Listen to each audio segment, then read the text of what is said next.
Halo YouTube, ketemu lagi bareng gue PJ.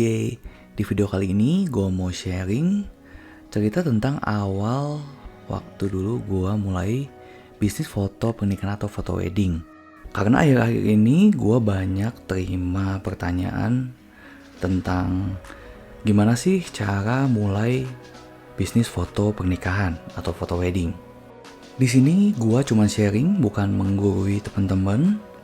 Karena mungkin ada yang lebih berpengalaman juga daripada gue. Jadi di sini gue cuma cerita, siapa tahu dari cerita gue ini bisa menginspirasi teman-teman, atau mungkin supaya kesalahan yang gue lakuin dulu itu nggak terjadi sama teman-teman. Oke, yang pertama, gimana sih kita mulainya? Yang pertama itu kita pastinya harus punya portofolio. Nah, cuman kalau misalnya teman-teman baru mau mulai, pasti kan bingung ya, dapat portofolio dari mana nih? Nah, ada sedikit tips untuk dapat portofolio di awal.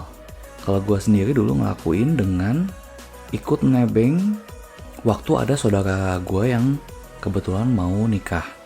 Jadi waktu itu gue ikutan motret, tentunya dengan seizin fotografer utamanya. Dan waktu itu jujur pertama kali emang bingung sih. Bingung gimana cara posenya. Jadi memang waktu itu gue hanya ngambil foto candid doang. Dan yang ujung-ujungnya sebetulnya nggak terlalu kepake juga sih sebetulnya. Karena ya bener-bener newbie banget gue waktu itu. Tapi nggak apa-apa, dari mulai awal itu aja, lama-lama ya teman-teman mau mulai tahu gimana sih caranya foto pre-wedding atau foto wedding. Nah yang kedua, mungkin teman-teman bisa apply atau kayak menawarkan diri ke vendor yang mungkin masih baru juga ya.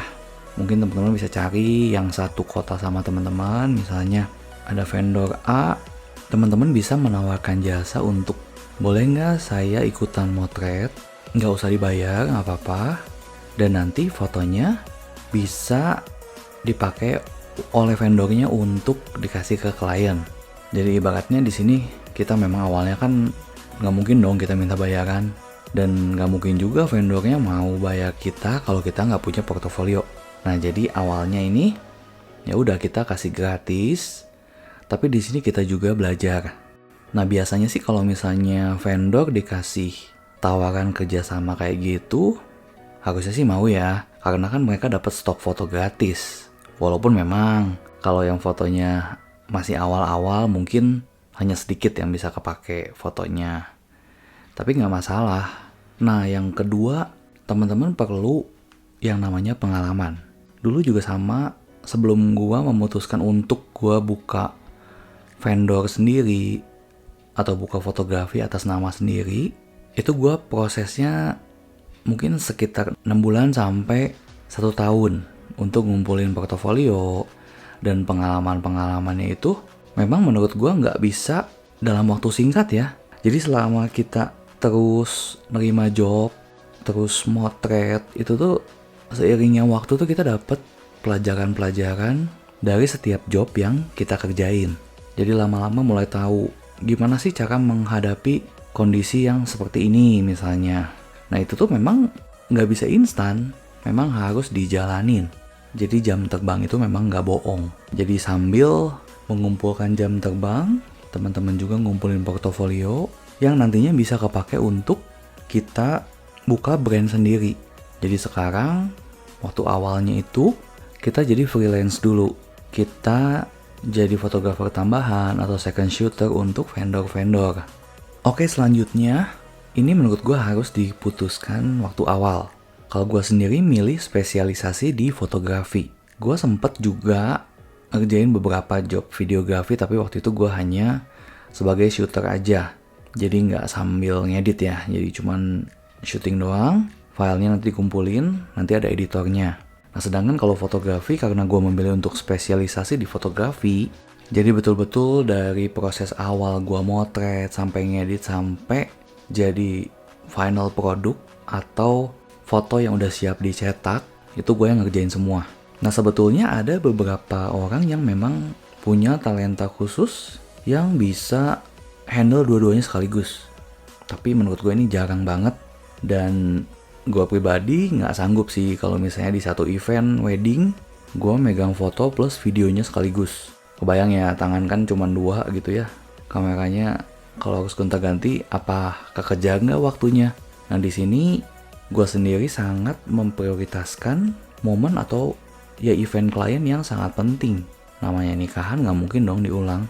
Nah jadi kalau gue sendiri ngambil spesialisasi di fotografi, dan untuk videografinya biasanya gue kerjasama dengan vendor lain. Atau biasanya kliennya udah milih vendor videografi pilihan mereka sendiri. Dan kalau gue pribadi lebih mikirnya kita nggak boleh serakah. Kita harus bagi-bagi juga sama teman-teman yang seprofesi. Ibaratnya kita mau ngambil fotonya berarti videonya sama orang lain.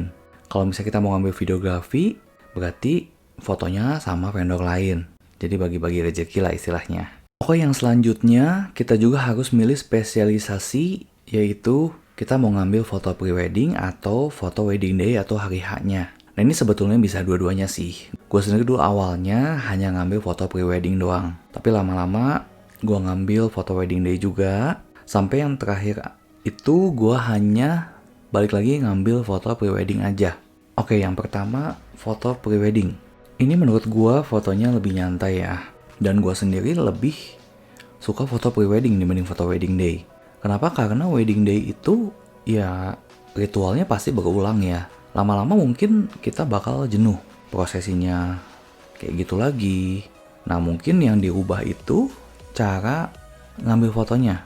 Mungkin sekarang untuk wedding day itu kan lebih dituntut untuk kreativitasnya ya. Misalnya untuk pernak-pernik weddingnya sekarang lagi musimnya foto yang flat lace.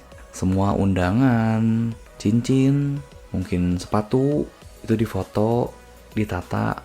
Nah itu bisa jadi ide kreatif juga. Atau mungkin waktu foto make up bisa foto pakai prisma atau pakai teknik freelance yang lensanya dilepasin dari body itu. Nah biasanya memang klien lebih suka yang satu vendor itu bisa handle pre-wedding dan wedding day-nya sekaligus. Kenapa? Entah mungkin klien sendiri ngerasa kalau misalnya pre-weddingnya udah cocok, nanti kan ketemu wedding day, ketemu fotografernya kan udah kenal gitu, kayak udah lebih enak ya. Kalau misalnya udah lebih kenal, mungkin lebih cair suasananya lah istilahnya. Selain itu juga mungkin ada beberapa klien yang males cari vendor yang lain lagi gitu. Nah ini menurut gue yang mungkin bisa jadi pertimbangan buat teman-teman sebelum memulai bisnis di foto pernikahan. Kalau bisa sih memang bisa menghandle dua-duanya, pre-wedding dan wedding day. Tapi kalau misalnya harus milih salah satu pun sebetulnya nggak masalah sih, karena ujung-ujungnya tergantung dari kliennya. Yang selanjutnya tentang teamwork atau kerjasama tim. Di sini teman-teman bisa yang pertama jadi single fighter. Ini untuk pre-wedding masih memungkinkan sekali untuk teman-teman jadi single fighter alias hanya satu-satunya fotografer. Kenapa? Karena kalau pre-wedding itu sebetulnya kan fotonya nyantai ya. Bisa dibilang ya mirip-mirip kayak foto model. Jadi karena fotonya nyantai, masih bisa ke-handle dengan satu fotografer aja. Nah kalau misalnya pre-wedding mau pakai tim pun sebetulnya bisa. Misalnya kita berdua aja cukup lah. Kalau menurut gua berdua cukup. Karena mungkin yang satu ngambil pose dari depan dan yang satunya lagi ngambil ekspresi candid. Jadi nanti hasilnya itu bisa dapet dari 2 point of view. Jadi stok fotonya juga lebih banyak. Atau kalau misalnya satu tim, waktu pre-wedding itu bisa juga yang satunya fotografi, yang satunya lagi videografi. Nah tapi kalau misalnya kita udah bicara tentang wedding day, itu wajib banget tim. Minimal 2 fotografer dan 2 videografer kalau misalnya mau handle video juga. Nah kenapa kalau wedding day itu butuh 2 orang minimal? Karena wedding day itu kejar momen. Jadi waktu beberapa prosesi itu kan memang nggak bisa diulang ya. Jadi itu harus dapet. Ini yang bikin wedding day itu agak ada tantangannya itu di situ. Dan pastinya butuh teamwork yang baik. Nah di sini nanti gue juga bakal bahas soal pilihan lensa. Tapi nanti di video yang selanjutnya ya. Karena kalau nggak bakal kepanjangan. Oke, sampai sini dulu videonya. Semoga informasinya bisa bermanfaat buat teman-teman. Untuk pembahasan selanjutnya bakal gue lanjutin di video bagian kedua. Sampai ketemu di video bagian kedua. Thank you, bye-bye.